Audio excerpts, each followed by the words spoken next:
tuberculosis is a very minute bacteria which is a rod-shaped bacteria. Which shape? Rod shape. Rod-shaped bacteria, which is an aerobic bacteria. Aerobic in the sense which survives with the help of only oxygen, and it has a waxy cell wall. Waxy cell wall, it made up of its special characteristics which helps them to survive in the body and create the infection.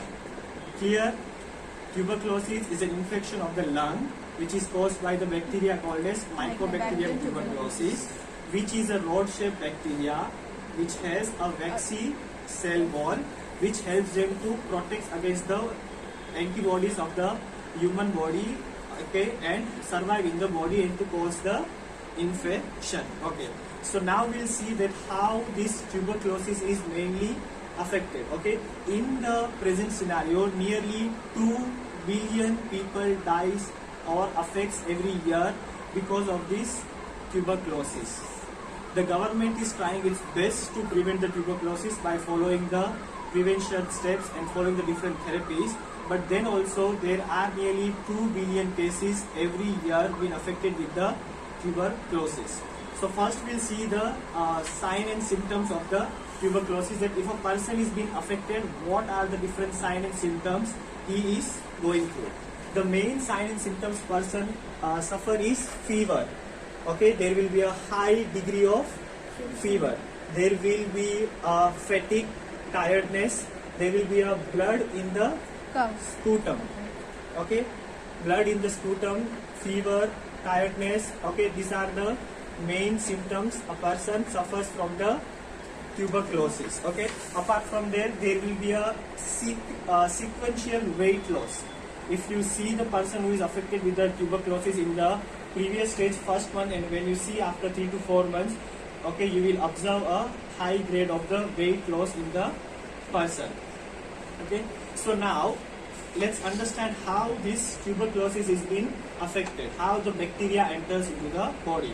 So because of the affected person, whenever he cough or whenever he sneeze, the bacteria enters into the air, and whenever the other person inhales the bacteria, the Mycobacterium enters into the respiratory tract of the person.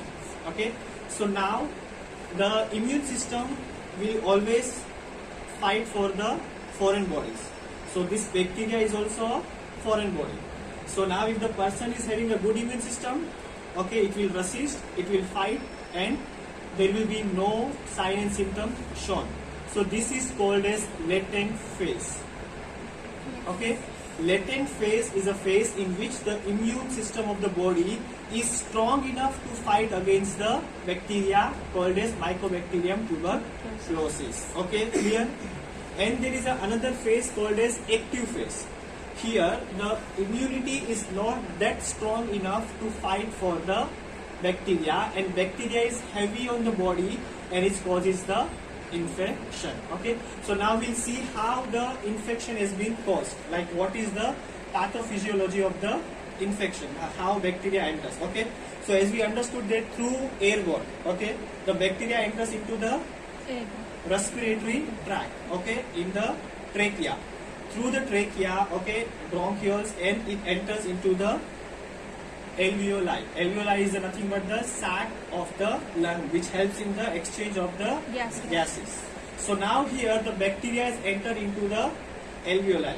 Here the body's immune system will again fight. That is nothing but the main WBCs and the phagocytes. What are phagocytes? Phagocytes are the one which engulfs the foreign body. Yes, they are the body's immune system which helps in the engulfing of the foreign body. So here, these phagocytes will go to the alveoli and they will engulf the bacteria. But the thing is that because of the waxy cell wall, okay, the rod-shaped bacteria which has a waxy cell wall, it releases the enzyme. That enzyme will not able to function properly to the phagocytes. So because of that, phagocytes are not able to fight towards the bacteria. Clear? So now what happens? There is a resistance. Okay, there is a resistance created by this enzyme which is released from the bacteria towards the phagocytes, body's immune system. and TB bacteria survives in the body because there is no killing or no antigen antibody reaction or no fight. Because of that, the bacteria survives in the body. Now, because it is been survived in the particular part of the lung or alveoli, it creates a localized infection. It creates a localized infection, and that infection is called as primary infection of the tuberculosis, okay, which is asymptomatic. There are no signs, there are no symptoms shown whenever there is a primary infection, okay. Bacteria is there in your body, okay, it is been working, it is functioning, it is like your immune system is not able to attack, but there are no sign and symptoms. This is called as primary infection of the tuberculosis. Clear? Now, once you are acquired with the primary infection, okay, after 3 to 4 weeks, your body's cell-mediated antibodies, okay, your body's cell-mediated antibodies will identify again it is a foreign body when it multiplies, okay. In the primary there is only very less number, but it multiplies and it grows in the cell. Now there is a high number, the body's cell-mediated antibodies will be activated, and it will be again fighting antigen and antibody reactions will be taking place, and then it forms a granuloma. Now let us understand what is granuloma. Granuloma, okay, it's an infection which is being there in the localized area of the lung, which is antigen antibodies reaction, okay. So in the particular cell there is an bacteria, okay, and there are the antibodies which are fighting for that towards that opposite of the bacteria, and in that case what happens, it forms a layer on that cell, okay. This, okay, here 1 cell, 2 cell, 3 cell, 4 cell, it affected. So all this cell, the immune system will form a layer so that it should not affect the surrounding other cells. Clear? So here, as it is forming a layer surrounding to that cells, the tissue or cells which are there inside that layer, they are dying because there is no blood supply, there is no oxygen, okay, and there are only bacteria which are fighting towards the antibodies. That, okay, area, that infected area with tissue necrosis, that is called as caseous necrosis. The area which is being dead, there are no supply of the blood, there are no supply of the oxygen, that dead area is called as caseous necrosis, and that caseous necrosis forms a cheese-like mass, okay, white color cheese-like mass, that is called as gone focus. It called as gone focus. This gone focus is only in the particular local area of the lung, but okay, as like the infection increases, okay, the gone focus spreads to the different areas of the lung. How means, whenever there is an with this tuberculosis, whenever you acquire another infection, it can be AIDS, HIV, pneumonia, so that increases, that supports the bacteria to still spread in the body, and that gone focus, okay, that gone focus, which is a cheesy mass surrounded by the body's immunity, okay, cell layer, that spreads in the different lobes of the lungs and forms gone complex, okay. First, what happens? There is a caseous necrosis. Caseous necrosis leads to gone focus. Gone focus leads to gone complex. Clear?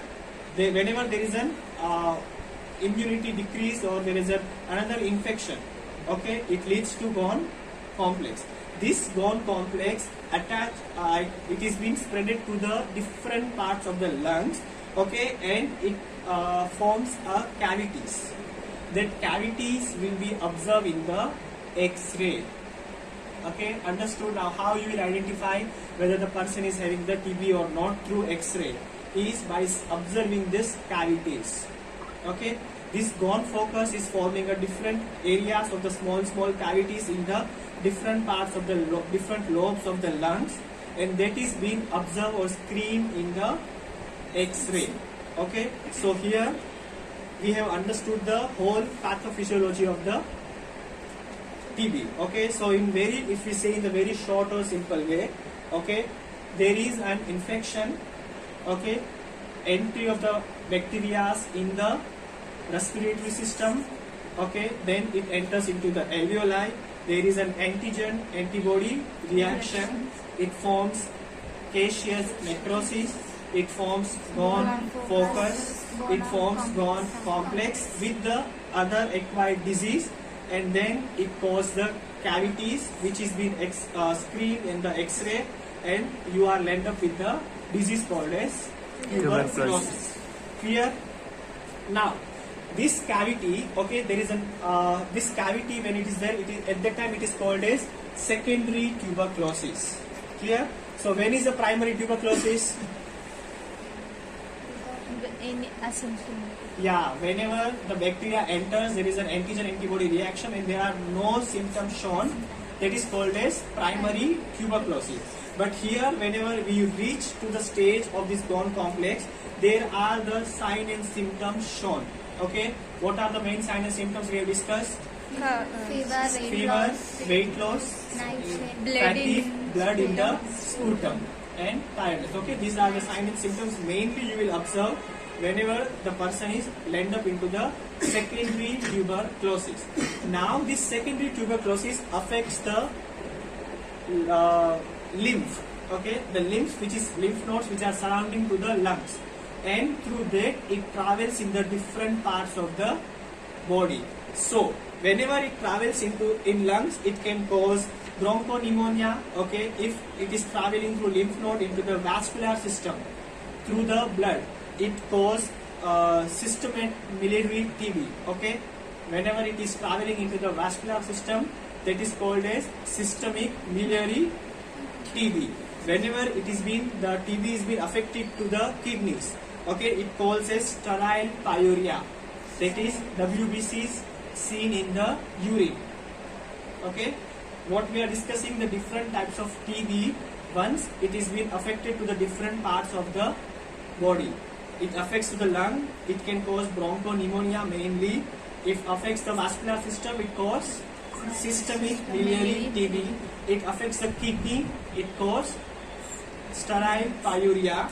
Okay, if it is affecting the central nervous system or brain, it causes meningitis. If it is affecting the spine, you should know, we have discussed about this in the second year, it causes Koch's disease. Remember, if the TB is affecting to the spine, it is called as Koch's disease. If the TB is affecting to the adrenal gland, which is on the top of the kidneys, it causes Addison's disease. Okay, if the TB is affecting to the liver, it causes hepatitis. Okay, so these are the different types of TB caused when there is a spread of the TB through the lymph node to the different parts of the body. Clear till here? Okay, so now how you will identify whether the person is having TB? Okay, so for that there are some testing done. Okay, diagnostic findings or the testings done to identify whether the person is suffering from the TB. For the first and the common test is PPD. Okay, purified protein derivatives. That is also called as tuberculin test, also called as Montauk's test. Remember something? Yes, this is a very common test. In that they will inject the tuberculin to the subcutaneous layer of your arm, and then they will check for the reactions within the next 48 to 72 hours.